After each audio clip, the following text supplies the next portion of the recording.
Oi, gente. Eu sou o Adri e eu sou o segundo colaborador do blog Outra Ciência de Dados, né?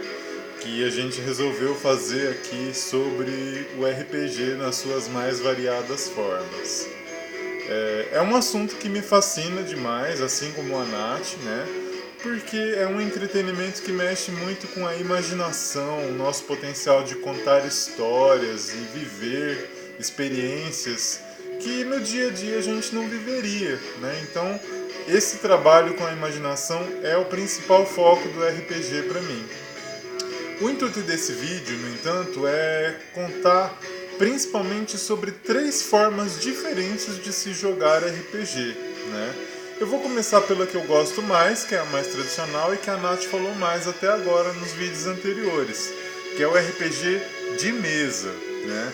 Geralmente a gente usa um livro, né? Esse aqui é o Mago Despertar, como um kit de regras para criar os personagens e definir ali o que são as características deles e como eles vão se comportar dentro da história que vai ser narrada pelo narrador, né?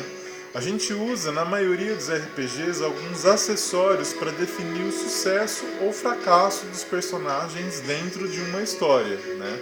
O mais comum é o kit de dados. Eu vou mostrar aqui para vocês agora, por exemplo, o kit de dados que eu uso para jogar RPG.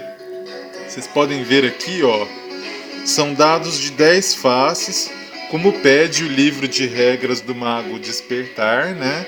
E eles estão aqui em um acessório chamado Torrinha, que eu comprei esses dias e achei o maior barato, né?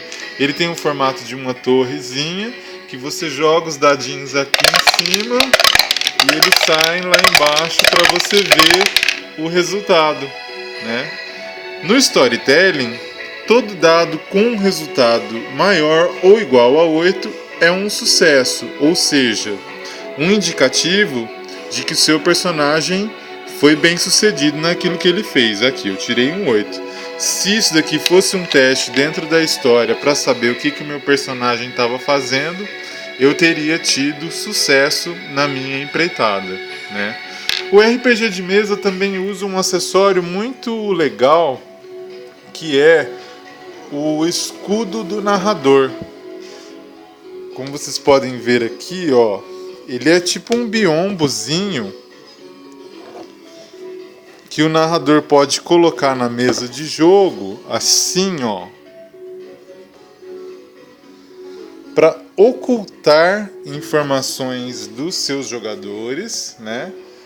Informações estratégicas sobre a história e consultar ali também estratégias, né, regras que ele precisa para poder narrar a história. Tudo isso é conteúdo que já está dentro do livro, mas que fica resumido no escudo do narrador para ele poder consultar ali de última hora para poder fazer a sua narrativa, né? Bom, eu falei então um pouco sobre o RPG de mesa, que é a forma mais tradicional, a forma mais querida de se jogar RPG na maioria dos veteranos, né? Mas eu vou falar agora também sobre o RPG de cartas. Vocês devem estar vendo aqui esse meu deck de Magic, né? Que eu comprei recentemente para jogar. Eu não sou muito bom para jogar Magic não, mas eu adoro. E o Magic, embora muitos não considerem ele uma forma de RPG, ele é também. Porque vocês podem ver aqui, ó, algumas cartas, elas são de personagens, né? E o intuito do jogo também é contar uma história. Uma história do combate entre magos e planewalkers, né? Andarilhos entre planos, que comandam criaturas em um mundo cheio de magia e fantasia, né? Então, a estratégia dos jogos de cartas, ela também pode ser usada para contar histórias diferentes, né? Agora, um terceiro tipo de jogo de RPG que eu gostaria de contar para vocês aqui, eu na verdade vou mostrar, né? Eu tenho aqui um videozinho gravado de uma partida de RPG eletrônico que eu joguei no Final Fantasy XIV, né? Que é aí um RPG totalmente eletrônico. Vocês podem ver que o RPG eletrônico tem algumas diferenças cruciais em relação ao RPG tradicional, porque como é a máquina que define o ambiente, a história, os elementos, não tem como você improvisar muita coisa, né? É aquilo que a máquina está dando ali para você fazer e você faz ou não. Nessa história, por exemplo, aí do jogo, eu sou um personagem mago branco. Esse aí de cabelinho branco que está aí no meio da equipe. Eu sou uma espécie de curandeiro. Eu sou responsável por fazer os membros da equipe permanecerem vivos enquanto a gente entra em um ambiente hostil, que nesse caso é Andapur Keep. É uma cidade que pertencia aos magos brancos e foi dominada por cultistas para eles fazerem magia negra. Então a gente entra lá já detonando com os cultistas, né? Vocês podem ver aí que tem esse outro personagem aqui, ó, castando umas magias de gelo, de fogo nos inimigos, enquanto um dos membros da equipe mais forte fica lá na frente impedindo que os inimigos venham até os elementos mais fracos fisicamente aqui, né, para fazer dano na gente. Nem sempre eles conseguem, né? Às vezes algum bicho mais forte lá na frente vaza, né? Ó, por exemplo, esse aí. Eu taquei um furacão nele agora e aí, bom, não, morreu. Mas às vezes eles vêm até a gente, né? Eu geralmente sigo o líder da equipe. Eu tô até marcando ele ali com um ícone, né, para seguir. O legal do RPG eletrônico é que ele tem música, mídia e várias outras informações gráficas que ajudam no entretenimento. Aqui, por exemplo, ó, vocês podem ver que tem uma barrinha de life indicando quanto de energia vital cada um dos membros da equipe tem. Eu sou o Adrimas Camil. Cada vez que uma barrinha dessas aqui diminui, eu, como curandeiro, sei que eu tenho que lançar uma magia de cura naquele membro da equipe para ele não morrer. Então eu fico de olho aqui, né? Hora que eu vejo que tem alguém ferido, eu vou lá, pá, lanço uma magia de cura. Eu tenho outras magias também que eu posso usar quando ninguém está ferido. Por exemplo, o Aero, que é um furacão, o Stone, que é para jogar pedra, né?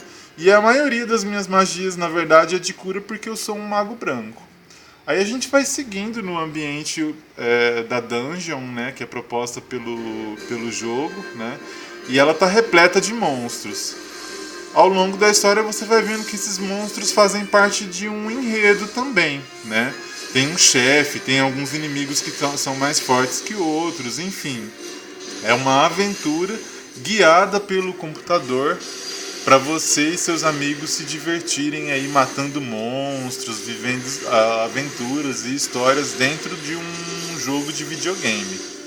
Cada um desses personagens aqui, ó, é controlado por uma pessoa que comprou o jogo também e está jogando lá na casa dela, sabe-se lá onde. Na Índia, nos Estados Unidos, na Europa. Eu joguei aqui do Brasil, mas a gente até tem um chat aqui no cantinho, ó, para conversar com os outros jogadores e definir estratégias às vezes durante a partida para poder saber o que a gente vai fazer. Quando termina aquela leva de monstros, a gente segue em frente para matar mais e mais. Cada monstro deixa também uma recompensa. Às vezes eles deixam um item, uma armadura, um item mágico que pode tornar a equipe mais forte, mais poderosa para enfrentar mais monstros aí. Ó, aqui, a gente está enfrentando uma armadura mágica animada que está paralisada ali no canto. Até que ela vai perseguir o líder da equipe e a gente vai se aproximando para poder ajudar ele. Os textos, na maioria das vezes, são em inglês. Isso é uma característica muito interessante dos jogos de RPG, porque muita gente diz que aprendeu a jogar, a falar inglês jogando Final Fantasy e outros jogos de RPG em inglês, né? Foi o meu caso. Meu inglês eu desenvolvi jogando RPG, jogando Final Fantasy. Ó, o curandeiro nem sempre consegue manter todo mundo vivo, né? Às vezes aqui, por exemplo, 2 já morreram. Quando a gente morre, só resta a opção de voltar pro começo e tentar outra vez. Curandeiro ruim esse, hein? Mas eu prometo que se vocês forem jogar comigo algum dia, eu tomo mais cuidado. Eu vou manter todo mundo vivo. Pessoal, esse foi o vídeo de hoje para o blog Outra Ciência de Dados. Falei para vocês sobre 3 tipos de RPG. O RPG de mesa, o RPG de cartas e o RPG eletrônico. Nem de longe são as únicas formas de se jogar RPG, viu, gente? O RPG é um jogo muito dinâmico e ele está sendo sempre alvo de inovações. Eu acredito que agora, com a realidade virtual, os capacetes de realidade virtual, mais formas de RPG novas vão se desenvolver aí e a gente vai ter um boom, uma explosão aí de possibilidades de jogos eletrônicos, talvez até mais interativos que o RPG eletrônico atual. E por hoje é só. Um beijo para vocês. A gente se fala na próxima postagem do Outra Ciência dos Dados. Tchau!